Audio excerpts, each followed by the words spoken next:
दिनांक 9/6/2021 को नागदा क्षेत्राधिकार से नाबालिग रितेश के गुमने और उसके बाद उसके मर्डर हो जाने से इस पूरे घटनाक्रम में ट्रेस करने में श्रीमान एडीजीपी महोदय उज्जैन श्री योगेश देशमुख साहब, पुलिस अधीक्षक उज्जैन सत्येंद्र कुमार शुक्ला साहब, एडिशनल एसपी आकाश भूरिया साहब, हमारा और नागदा टीआई साहब श्यामचंद शर्मा जी और इनकी पूरी टीम के द्वारा ये प्रथम 12 घंटे में सफलता हासिल कर ली गई थी इस घटनाक्रम को स्पष्ट करने में।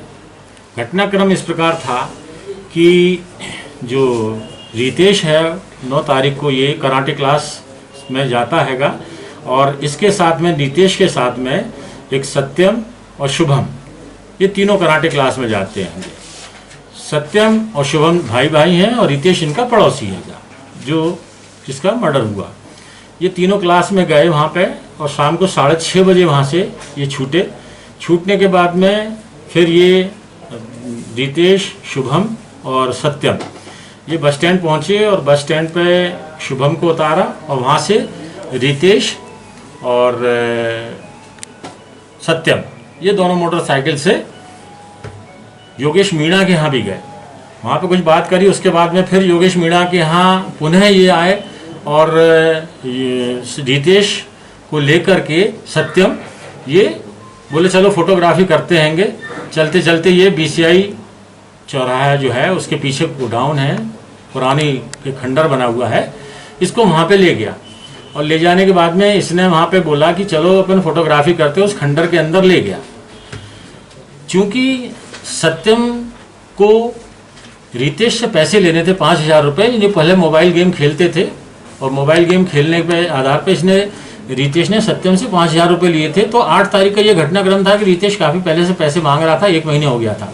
तो 8 को इनकी कुछ बहसबाजी भी हुई थी और बहसबाजी में गाली गलौच हुई थी। तो जो आरोपी है सत्यम, उसके दिमाग में ये पहले ही आ गया कि इसको मैं निपटाना है।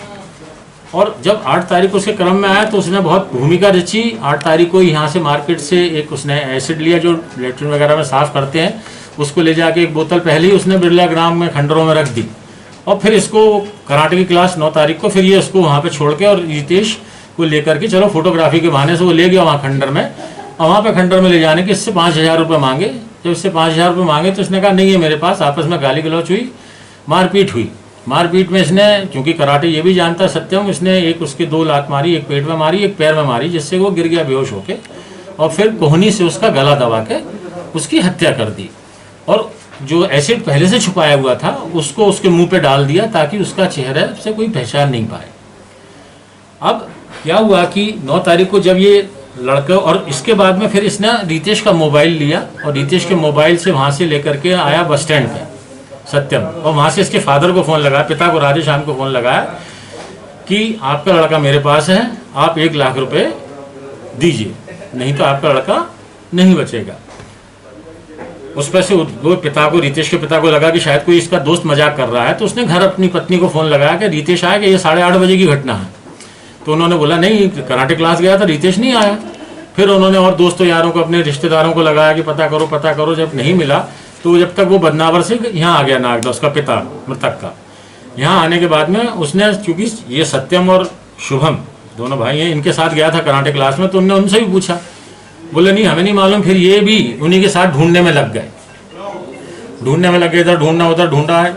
उसके बाद में फिर हमने सत्यम जब थाने पर आके रिपोर्ट करी उनके पिताजी ने, तो सत्यम की फिर हम लोगों ने और शुभम की तलाश की। तो शुभम तो मिल गया, सत्यम नहीं मिला पहले तलाश में। उसके बाद में फिर इधर उधर तलाश करते रहे और इस बीच में जब अधिकारियों को पता चल गया था तो वरिष्ठ अधिकारी श्रीमान एडीजी साहब, एसपी साहब, एडिशनल एसपी साहब को थाना प्रभारी महोदय द्वारा मुझे जब ये अवगत कराया गया तो इस घटनाक्रम को गंभीरता को देखते हुए बहुत सख्त मार्गदर्शन दिया गया उनके द्वारा। और मेरी जो गवर्नर हाउस में ड्यूटी, गवर्नर साहब की ड्यूटी थी और एडिशनल एसपी साहब की, तत्काल हमको वहाँ से सुबह ही वापस कर दिया गया कि इस मामले को गंभीरता को देखते हुए आप जाइए नागदा और उसको ट्रेस करिए। उसके बाद दिन भर करने के बाद में फिर ये सत्यम बाद में टीम को बस स्टैंड पर मिला, इसको लेके आए। फिर इसके द्वारा, ये भाई के द्वारा पहले कहानी ये रची गई कि साहब हम तो कराटे क्लास से आ गए थे, उसके बाद में हमने इसे बस स्टैंड छोड़ दिया था और ये एक साइकिल वाले के अज्ञात के पीछे बैठ के चला गया था। उसके बाद सीसीटीवी देखे, कैमरे देखे, तकनीकी आधार पर देखा स्टोरी नहीं बन रही थी।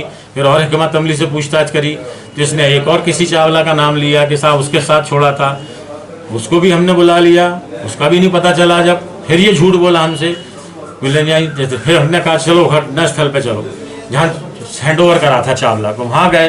वहाँ के बाद फिर सीसीटीवी कैमरे देखे, वहाँ भी इसकी कोई गतिविधि नहीं मिली। फिर इससे फिर हिकमत अमली से फिर पूछताछ करी तो लास्ट में जाके ये इस बीच में लास्ट में जाके ये टूट गया कि साहब वो मैंने ही उसकी हत्या की है। और इसी बीच में जब ये चल रहा था तो इसके भाई को, मृतक के भाई को, रोहित को पता चला कि बीसीआई में एक लड़के की डेड बॉडी पड़ी है।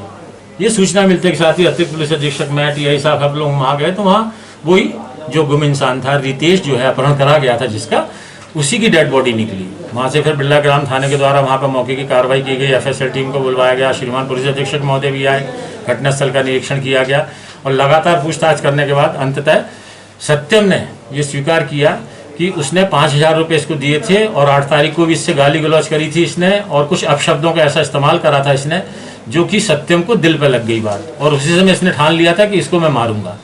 उसी के प्लानिंग के तहत वो एसिड ले गया, वहाँ पे खंडर में फोटोग्राफी करने के लिए ले गया और वहाँ ले जाके इसकी हत्या कर दी। और इस प्रकार से इस घटनाक्रम का खुलासा हुआ। और इसमें जो महत्वपूर्ण भूमिका रही उसमें श्रीमान पुलिस अधीक्षक महोदय, एडिशनल एसपी साहब, टीआई साहब और थाने का पूरा स्टाफ जिसका कि प्रेस रिपोर्ट में दे दिया गया है, इन सभी की सराहनीय भूमिका रही है कि और पुलिस अधीक्षक महोदय द्वारा भी इसमें आश्वस्त किया गया कि इस टीम को उचित इनाम की घोषणा की, उचित इनाम से पुरस्कृत किया जाएगा।